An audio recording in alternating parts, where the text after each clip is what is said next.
Yo explicaré de manera breve cuál es la lógica de este proceso de regreso a la nueva normalidad y por qué le llamamos así. Recordar que estamos ante un escenario complejo, es decir, una situación en la que hay muchos elementos que considerar al mismo tiempo y encontrar el balance correcto entre ellos. De manera más clara, existen dos elementos que le llamamos los bienes públicos a cuidar. De un lado está la salud. La salud es un bien público, es un bien individual para cada persona que quiere y puede y logra conservar su salud en contraposición de la enfermedad, pero es un bien público en la medida en que en México la protección de la salud es un derecho constitucional, además de que es un derecho humano. Y, por lo tanto, el Estado Nacional tiene la responsabilidad de proteger la salud de las personas que residen en su territorio, independientemente de su nacionalidad, por cierto. Entonces, nos interesa, es nuestra responsabilidad cuidar la salud. Y cuidar la salud, en el caso extremo, cuando se amenaza la vida, pues es el caso más extremo. Entonces, son la salud y la vida por un lado. Y esta es nuestra prioridad. Por el otro, está otro elemento que también es responsabilidad del gobierno, del Estado Nacional, proteger y cuidar y fomentar y promover, que es el bienestar social, la capacidad de tener los elementos necesarios para una vida digna, una vida con seguridad en múltiples dimensiones, seguridad económica, seguridad ambiental, seguridad política, etcétera. Y cuando entramos a una pandemia como esta, a una situación extraordinaria, no previsible, es una enfermedad emergente, genuinamente emergente, nos enfrentamos con un dilema. La manera de controlar la epidemia es mediante acciones que reducen la movilidad en el espacio público.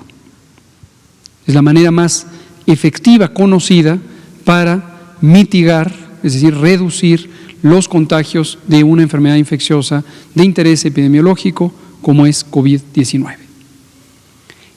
Esto habida cuenta que no existen ni tratamientos, ni vacunas, ni otros recursos que puedan modificar el curso de la epidemia. Entonces, el único recurso o conjunto de recursos para modificar el curso de la epidemia consiste en reducir la movilidad. Para reducir la movilidad se toman una serie de disposiciones por parte de la autoridad sanitaria que en el caso mexicano le llamamos la Jornada Nacional de Sana Distancia. Y es lo que ustedes conocen bien, lo que hemos vivido desde hace muchos días, 53, ¿cierto? Días, y que implica la suspensión temporal de actividades laborales que no sean esenciales, la suspensión temporal de actividades escolares y la suspensión de congregaciones en el espacio público, que son los tres elementos que motivan mayormente a las personas a salir de casa. Y para simple comunicación lo encapsulamos en una sola frase que es quédate en casa. Entonces, este es el contexto.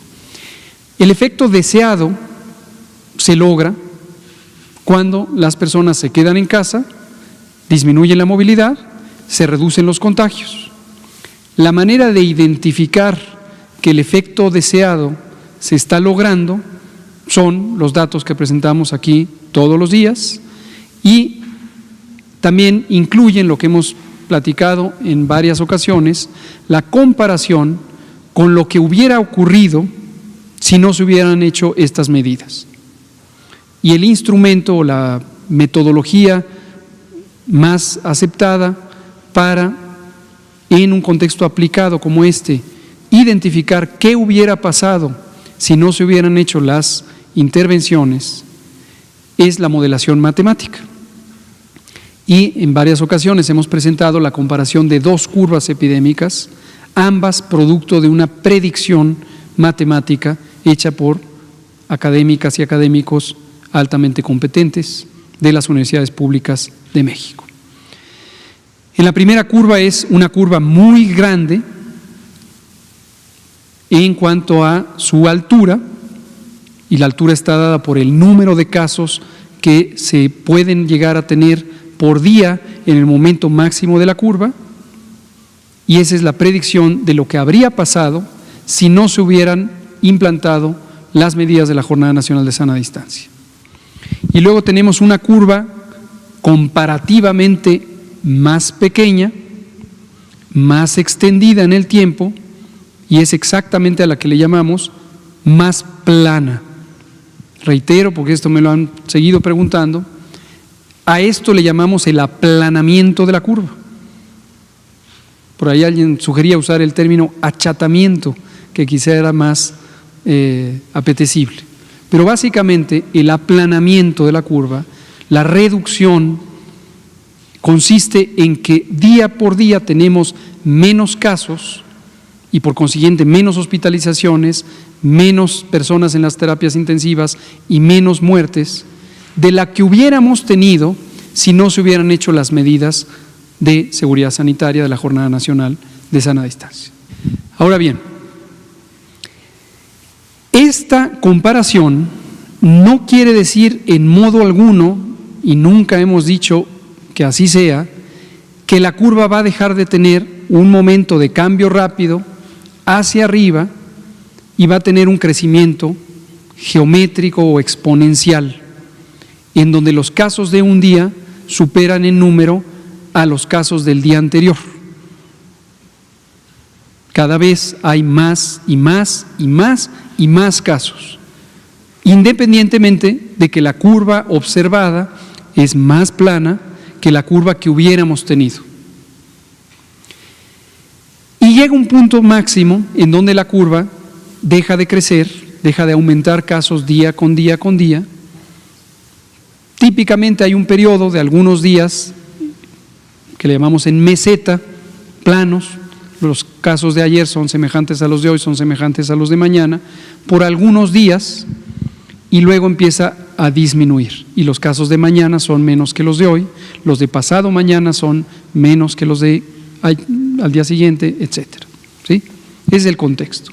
Ahora, esta es la parte positiva de las medidas de seguridad sanitaria, la Jornada Nacional de Sana Distancia.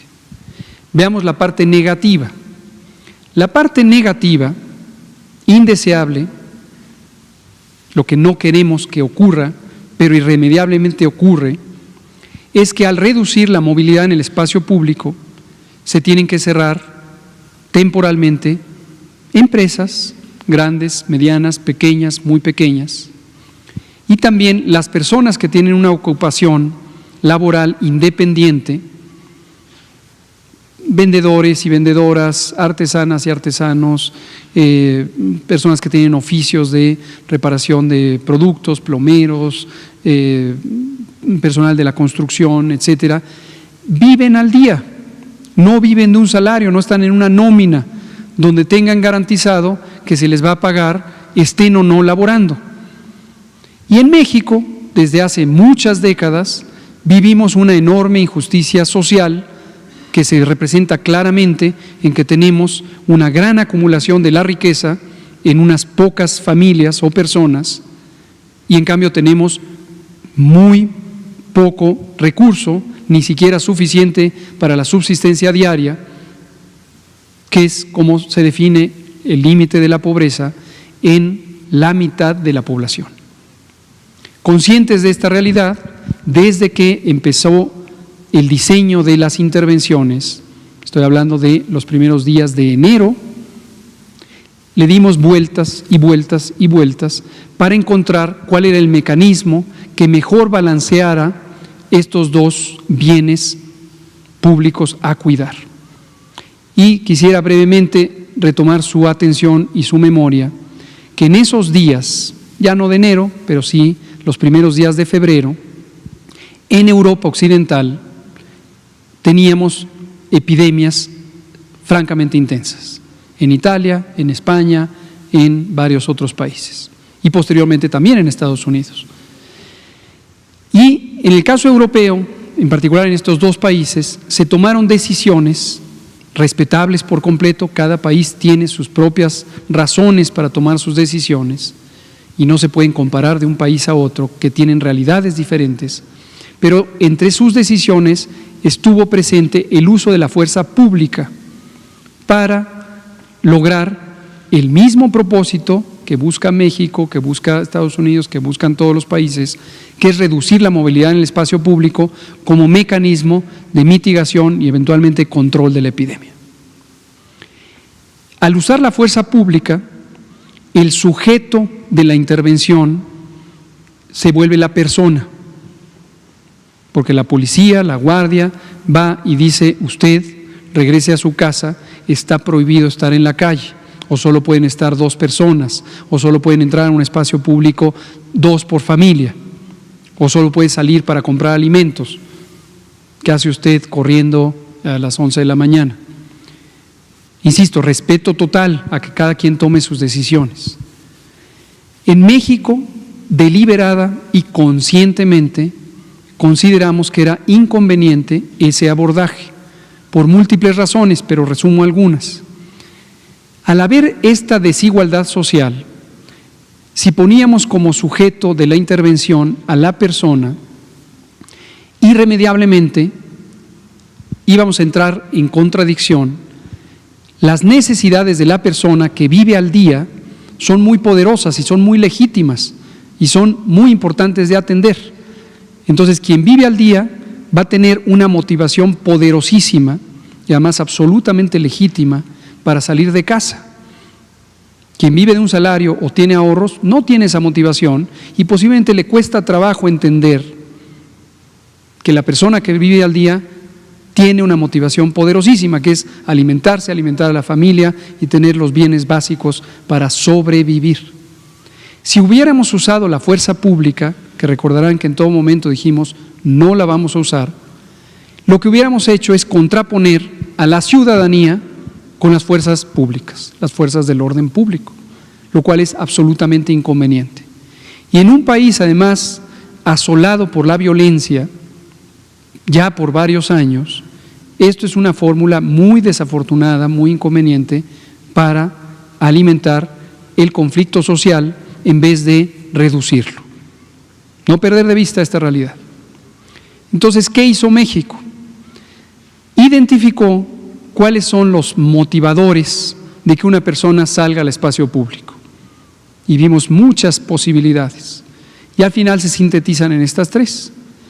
El objeto de la intervención no es la persona, no ha sido la persona, sino los espacios o las actividades que hacen que la persona salga de casa, que ya lo he dicho: trabajo, escuela o recreación. Recreación obviamente es un conjunto muy amplio que incluye desde las necesidades culturales, y alguien podría decir eso no es recreación, eso es alimento cultural, intelectual, espiritual, etcétera. Sí, correcto, pero es este capítulo amplio del espacio público: parques, jardines, playas, iglesias, librerías, etcétera. Entonces, si alguien no tiene que ir a trabajar porque el trabajo está cerrado, no tiene que ir a la escuela o llevar a los hijos a la escuela porque está cerrada la escuela, o no tiene que ir a un sitio recreativo, cultural o de otro tipo de esparcimiento, de crecimiento espiritual, porque está cerrado, ya no hay motivaciones para salir. Pero termino con esta descripción de lo que hemos hecho hasta ahora. De todos modos sigue la motivación de salir para las personas que viven al día. Y aquí quiero hacer nuevamente una respetuosa invitación a la reflexión para todos los segmentos de la ciudadanía que les puede en un momento dado irritar, molestar, enojar, ver a personas en el espacio público. Hay una parte de razón legítima, les angustia, y además por comparación es: yo estoy en casa, tú por qué no. Pero la invitación es a entender que se viven realidades muy diferentes en términos sociales en este país. Y el reconocimiento que hemos hecho siempre a el conjunto de la ciudadanía, al pueblo de México, porque sin necesidad de utilizar la fuerza pública, hemos tenido unas impresionantes reducciones de la movilidad, que las monitoreamos y las mostramos aquí frecuentemente. Y con ello hemos logrado reducir 3/4 partes del tamaño de la curva epidémica que hubiéramos tenido si no se hubieran hecho estas intervenciones. ¿De quién es el éxito? Del pueblo de México, de cada una de las personas que en conjunto suman los más de 127 millones de habitantes de este país. Bueno, ¿por qué hago toda esta introducción?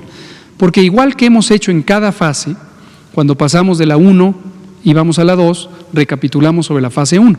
Cuando pasamos de la 2 a la 3, recapitulamos sobre la 2. Cuando vamos a pasar, no hoy, de la fase 3 a la nueva normalidad posterior al confinamiento, es útil, desde mi punto de vista, que hagamos una recapitulación de todo lo que llevamos hasta el momento.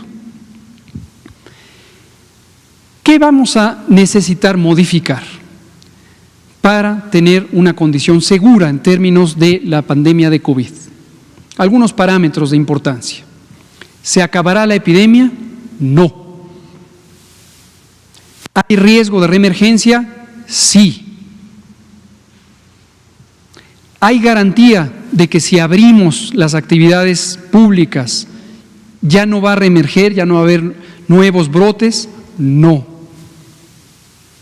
Y esta es la perspectiva que tienen todos los países del mundo, todos los estados nacionales de este país, de este planeta. ¿Por qué razón? ¿Por qué vivimos en una condición de incertidumbre? Cuando hay un fenómeno nuevo, no conocido, estamos navegando sin una carta de navegación sobre lo que va a ocurrir. Lo mejor que pueden tener los países, y es lo que ha hecho México, es prepararse oportunamente con base en evidencia, en conocimiento, en técnica, en una reflexión amplia, multisectorial, como la ha hecho el Gobierno de México. Y convocando a la unidad nacional, a todos los órdenes de gobierno, municipal, estatal, federal, a todos los sectores de la sociedad, público, social, privado, para que a los 3 poderes de la Unión, a los órganos constitucionales autónomos, todo el mundo ha participado en esto. Entonces, lo que tenemos ya como parte del logro, el logro del pueblo de México, es que no solamente la curva epidémica vivida es 3/4 partes menor que la que hubiéramos tenido, o es la 1/4 parte de la que hubiéramos tenido, sino que hemos superado algunos procesos epidémicos, algunas oleadas epidémicas en algunas ciudades. Y recordarán ustedes que hemos insistido, hemos mostrado, lo volveré a mostrar hoy, con un mapa municipal que mostré en la mañana, que la epidemia no se comporta de manera uniforme en todo el país. Se comporta en pequeños parches, o no tan pequeños, como el de la Ciudad de México, que tiene 2/3 partes casi del tamaño de los casos que tiene el país. Por razones obvias, México, en el Valle de México, habita casi la 1/4 parte de la población mexicana. Entonces, pero en algunas ciudades, Tijuana, Culiacán, Villahermosa, Cancún, ya pasaron el pico epidémico, ya están en una fase de descenso, ya está reduciendo el número diario de casos. Y aquí hago una aclaración importante, porque sé que esto ha inquietado a personas habitantes de esas ciudades, y en particular me voy a referir a Tabasco, a Villahermosa, porque creo que es una de las que más inquietud ha causado. Eso no quiere decir que se acabó la epidemia. Cuando pasamos el pico, nos falta la otra mitad de la epidemia. Mitad para subir, mitad para bajar. Y no necesariamente es simétrico, se puede bajar un poco más lento, de hecho, habitualmente ocurre que el tiempo de subida. Entonces, eso no quiere decir que deben relajarse las medidas de sana distancia, porque si se relajan y se empieza a abrir empresas, a abrir comercios, a abrir parques y jardines y demás espacios de recreación, o abrir escuelas, irremediablemente lo que va a ocurrir es que reemerja la epidemia en el sitio que haga eso. De momento, hasta el 30 de mayo, siguen vigentes las acciones que se resumen en quédate en casa. Termino. antes de ver las imágenes. ¿Cuál es el momento ideal para recuperar la nueva normalidad? Primero, ¿por qué le llamamos nueva normalidad? Porque mientras exista casos de COVID, mientras circule el virus al transmitirse de persona a persona, ojo, cuando decimos circule, no es que se queda flotando en el aire perpetuamente, es que de una persona a otra y a otra y a otra y a otra está propagándose. Pero mientras eso ocurra, en México, en cualquier sitio de México, hay riesgo de que regrese. Y hay dos modalidades por las que puede rebrotar, reemerger. Una es que la curva epidémica iba para abajo y todavía había suficientes personas contagiantes, de repente se libera la actividad pública, hay congregaciones en el espacio público y estos contagian a los que eran susceptibles, que todavía son la enorme mayoría de la población, y entonces resurge la epidemia. O bien, eso no ocurrió, pero tenemos la reintroducción desde otro lugar. Tenemos aquí una ciudad que ya controló la epidemia, pero hay personas que viajan, hay personas que se desplazan desde otra parte con una alta intensidad de transmisión de la enfermedad y entonces vuelven a introducir a la ciudad que ya estaba en un proceso de control la enfermedad. Y lo mismo, la curva epidémica regresa hacia arriba. ¿Sí? El momento óptimo, el momento ideal, lo estamos tratando de identificar. No está escrito en ninguna parte, no hay una predicción a priori, no es abrir un libro, no es que esté en un acta, no es que esté en un documento de la OMS. No. Todos los países estamos buscando cuál es el momento óptimo. Algunos países ya lo empezaron y algunos tuvieron éxito y siguen por la vía en que están. Algunos no han tenido éxito o localmente no han tenido éxito y entonces se regresan. Y quiero dejar muy claro que México, el gobierno de México, está en esa actitud. Si algo no va bien, nos regresamos o cambiamos el rumbo de acuerdo a lo que se va necesitando. Y por eso es extraordinariamente importante el semáforo que explicaré a continuación. Porque si en un momento dado las actividades están contribuyendo a que aumente los contagios, a que rebrote, hay que cambiar la modalidad de lo que se está haciendo. ¿Sí? Entonces, cierro diciendo a mi agradecimiento a la comunidad académica, científica de México, de las universidades públicas, de los centros públicos de investigación que coordina el CONACYT y el propio CONACYT, Consejo Nacional de Ciencia y Tecnología, la doctora Álvarez Builla, la doctora Paola Villarreal en particular, que coordinan todo este esfuerzo, y yo creo que quizá como nunca antes tienen una cercanía directa a la ciencia con el diseño, la implantación, la evaluación de las políticas públicas de salud en tiempo real. Vámonos a las 5 imágenes. Producto de este trabajo, de estas comunidades académicas, que en su momento yo creo que próximamente, ya llevamos mucho tiempo sin hacerlo, vamos a poner la lista completa, si ellos y ellas nos lo permiten, incluso las fotos de estas personas, cuál es su grado académico, dónde laboran, etcétera. Lo voy a hacer muy pronto. Nos han identificado un modelo de predicción del riesgo que ubica 3 componentes, de hecho 4 componentes fundamentales. Lo primero es la ocurrencia que están representados en el 1 y el 2, la ocurrencia de la epidemia en sí misma. ¿En qué momento va? ¿Está afectando mucho? ¿Está afectando poco? ¿Está afectando intermedio? Y los parámetros son los que conocen ustedes aquí, porque lo platicamos todos los días: la ocurrencia de nuevos casos, que es la incidencia, el mapa verde, las curvas verde, la mortalidad y la letalidad, la consecuencia última y la más desafortunada de la epidemia. Esta incidencia, a su vez, es casos nuevos o casos que están hospitalizados o casos que están en terapias intensivas, todas las modalidades. Este es muy importante porque es un índice de vulnerabilidad compuesto que se obtiene de muchas variables que clásicamente se usan en economía y ciencias sociales para reconocer las condiciones en las que vive una población en forma crónica, en forma prolongada. Los accesos a los servicios, la alimentación, el ingreso, las ocupaciones, etcétera, etcétera. Es un índice compuesto. Luego hay otro que es sobre el tamaño de la población. Entre más grande es una población, mayor capacidad tiene de sostener la epidemia activa y tarda más en resolverse. ¿Por qué razón? Porque hay más personas por contagiar. Y entonces hay cómo continuar esto. Usando una metáfora, yo sé que las metáforas a veces no gustan, pero es muy ilustrativa, es como cuando hay fuego, cuando hay una fogata, mientras haya leña, hay fogata. Se acabó la leña, no hay fogata. Y una epidemia, podríamos considerar con esta metáfora, que se comporta de la misma manera. Mientras haya personas susceptibles, se infectan. Cuando ya nadie es susceptible, ya nadie se infecta. Tamaño. Y luego está, aquí está precisamente, que lo había mencionado acá, pero está aquí. Es el impacto que tiene sobre la capacidad resolutiva del sistema de salud local, no el sistema en general. Y esto es también, dicho sea de paso, por lo que en la fase 3 monitoreamos ocupación hospitalaria.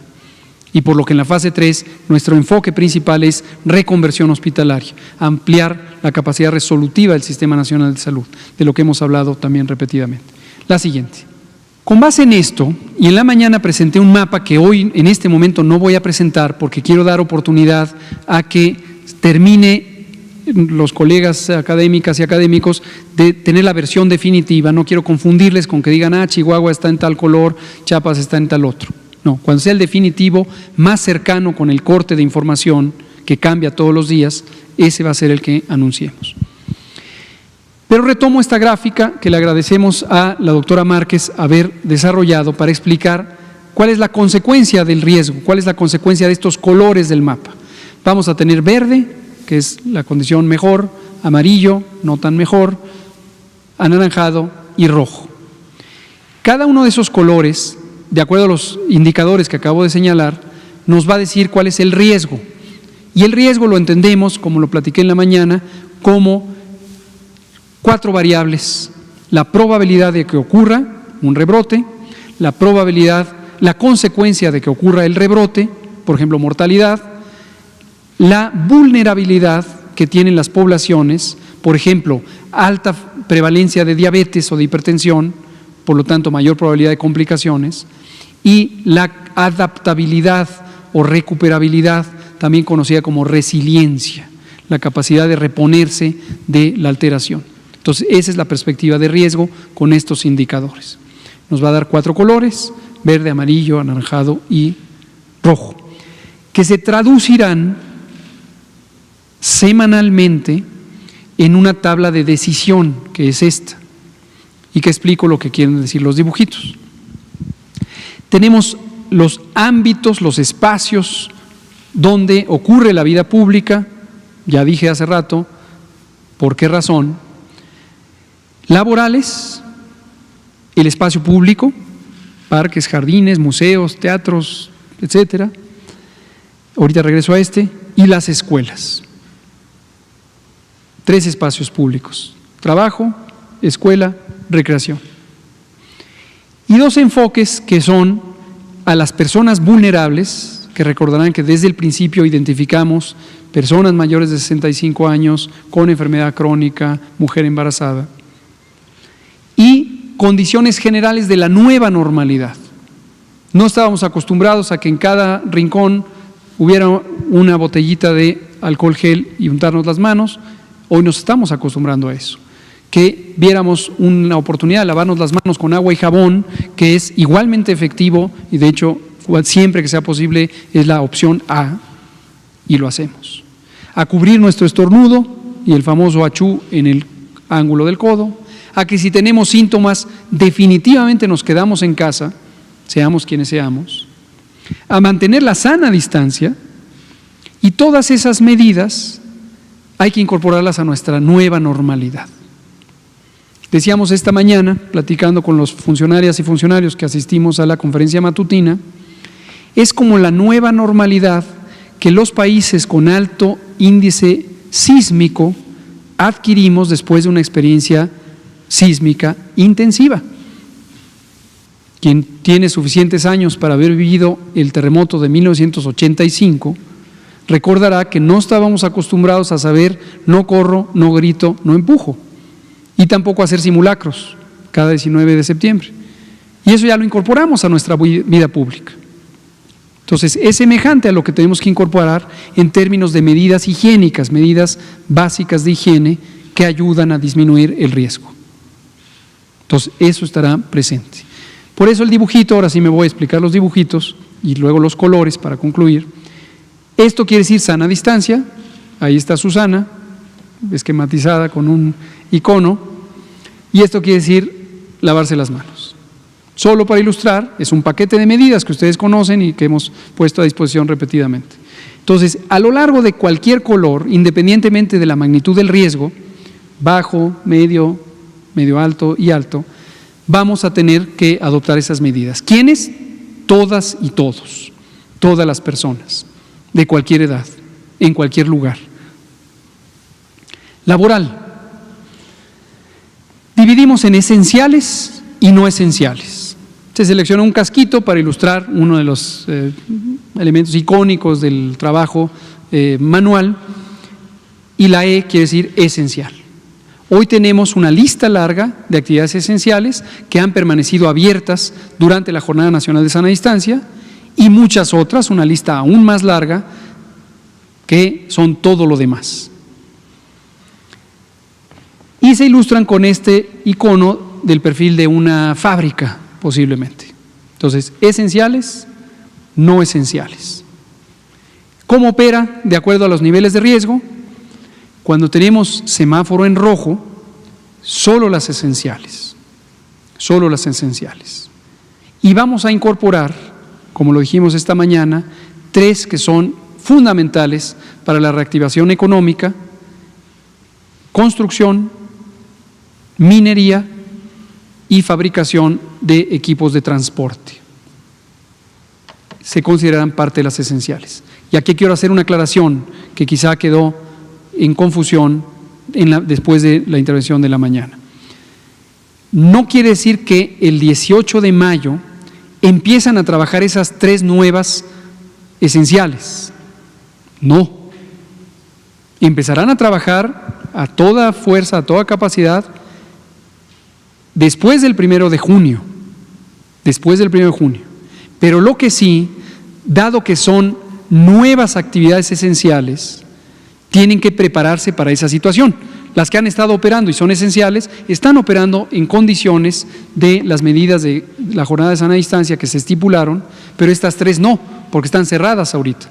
Entonces, del 18 de mayo al 30 de mayo es donde tienen que adaptar los lineamientos de seguridad sanitaria en el trabajo que ha puesto a disposición, y el lunes los vamos a entregar formalmente a las representaciones de estos sectores, y han sido elaborados por la Secretaría de Salud, la Secretaría del Trabajo y el Instituto Mexicano del Seguro Social.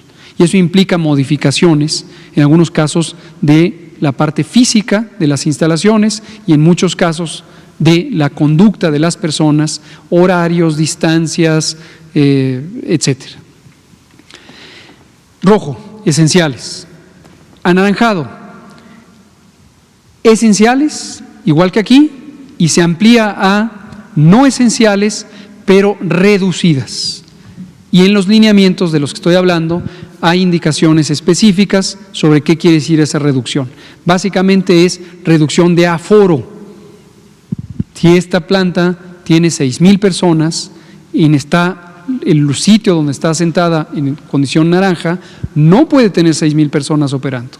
Irremediablemente tendrá que reducir su aforo. 75%, 50%, eso está estipulado de acuerdo a las características de la operación de trabajo. No es lo mismo una oficina que una fábrica, que un taller, que un comercio. Amarillo, esta reducción se quita y en términos de la actividad laboral se va a operación ordinaria, y en verde sigue en operación ordinaria, excepto que gradualmente se van a incorporar los distintos sectores. No es de que el 1 de junio, si se está en amarillo o en verde, se abre todo. No. Se va a ir indicando quiénes van a abrir. Servicios, comercio, industria, transportes adicionales a los que están abiertos, etc. Tercer renglón, espacio público. En rojo, cerrado absolutamente. Cerrados jardines, parques, playas, cines, teatros, iglesias. En anaranjado se abren los espacios abiertos, es decir, se ponen a disposición pública los espacios abiertos con un aforo reducido. Y estamos trabajando, con toda sinceridad les digo, es muy complejo definir el aforo en un espacio abierto. ¿Cuál es el aforo permitido en la plancha del Zócalo de la Ciudad de México? A diferencia del espacio cerrado, del que voy a hablar ahora. Pero en el abierto es muy difícil. Entonces ahí lo que estamos viendo, y también nos están ayudando las personas expertas en geomática y geografía, es cuáles son las características óptimas del aforo en un espacio abierto. La densidad, la proximidad. En amarillo se abren los espacios cerrados, esto sería como un museo, se abre el espacio abierto, el cerrado, pero en ambos casos reducido. La densidad en el espacio abierto, el aforo en el espacio cerrado.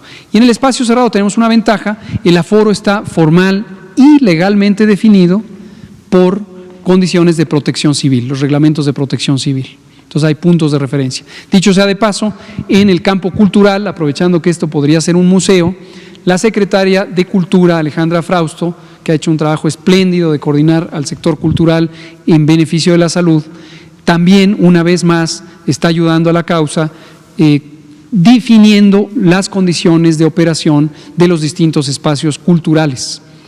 Y eso va a ser de gran ayuda. Igual que lo está haciendo cada sector, el sector turístico, por ejemplo, también. El secretario Miguel Torruco, hemos también trabajado muy de la mano definiendo las condiciones de seguridad sanitaria en el turismo, etcétera, todas y todos. Y finalmente en lo verde recuperamos, pero recordar con nueva normalidad. Penúltimo, personas vulnerables que no salgan. Quédate en casa. En rojo, quédate en casa. Adulto mayor, mujer embarazada, persona con enfermedad crónica, sobre todo descontrolada.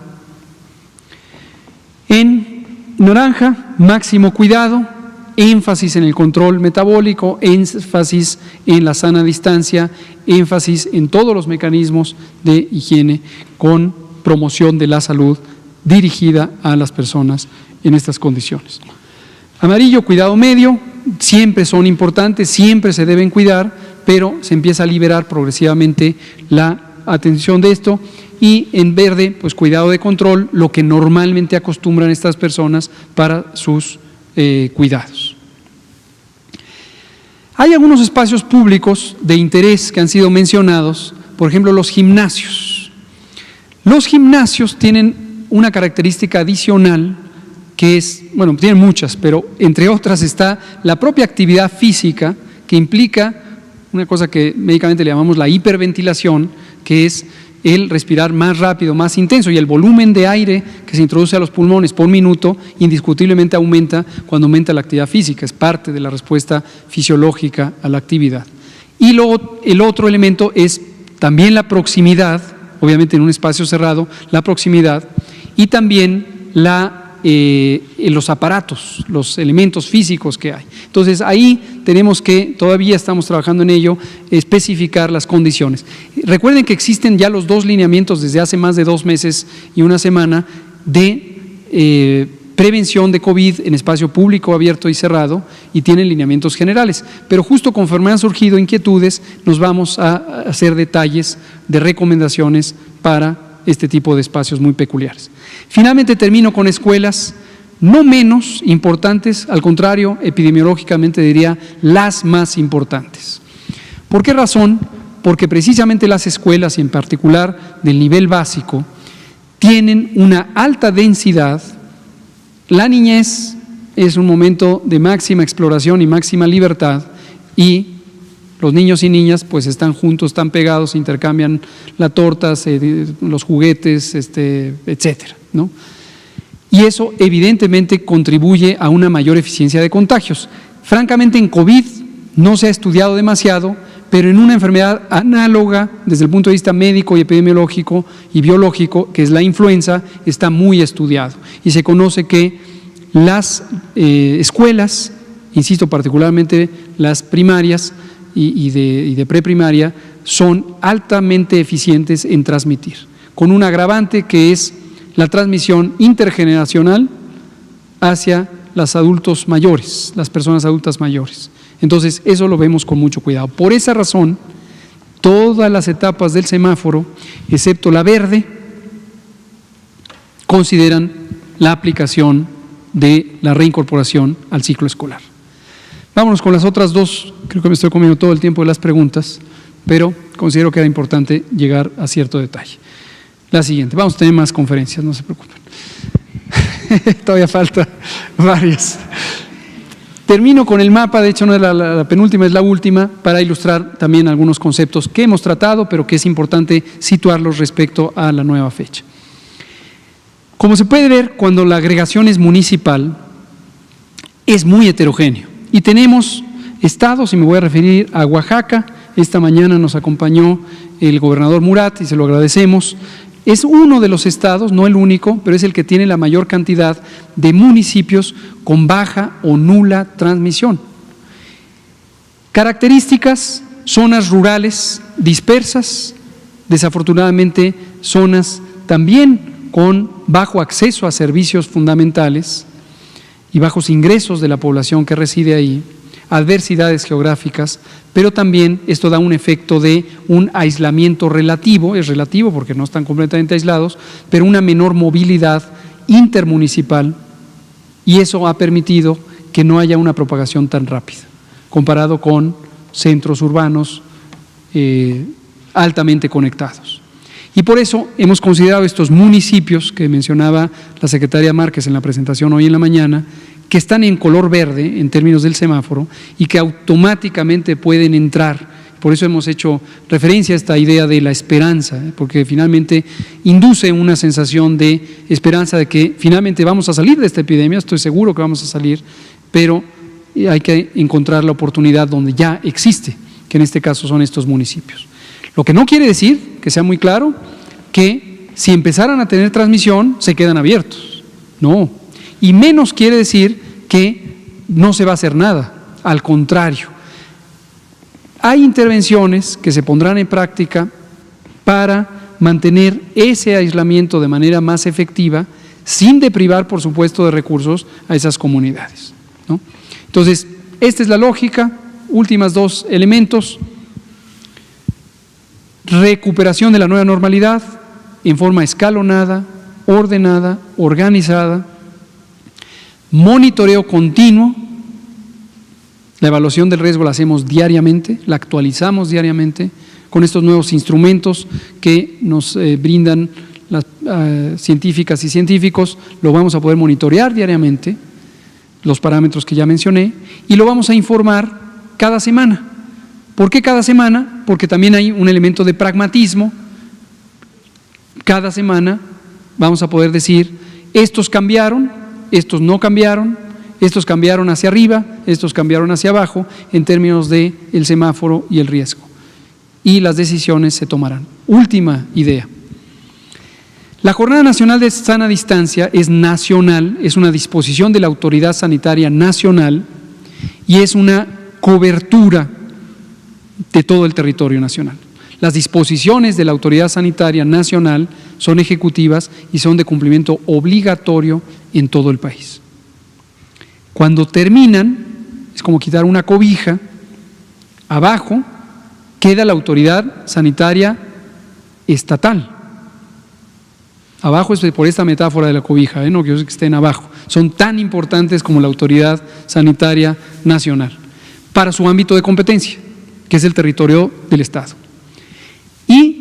las gobernadoras y los gobernadores, como autoridad sanitaria, indiscutiblemente auxiliados por el conocimiento técnico especializado de sus comunidades académicas y de las y los secretarios de salud, deberán tomar decisiones respecto a la conservación de las medidas de distanciamiento social, de sana distancia, y las otras que son parte de la intervención: escuelas, parques, comercio, etcétera. Y en un momento dado, por supuesto, la Autoridad Sanitaria Nacional, la Secretaría de Salud, está para apoyarles y ayudarles y asistirles con las modelaciones matemáticas, con la evaluación del riesgo, etcétera. Pero son autoridades que pueden tomar decisiones respecto a su territorio. ¿Por qué lo digo? Porque igual que a lo largo de todas estas semanas, no debe sorprendernos y mucho menos ser interpretado como un conflicto o confrontación o desacuerdo que 1, 2, 3, 5 gobernadores, del número que sea, digan: yo aquí no abro escuelas. ¿Por qué razón? Porque de acuerdo a mis estimaciones de riesgo, esta es la condición que decido que se conserven cerradas, ¿no? O puse el ejemplo de escuelas, pero para cualquiera de las otras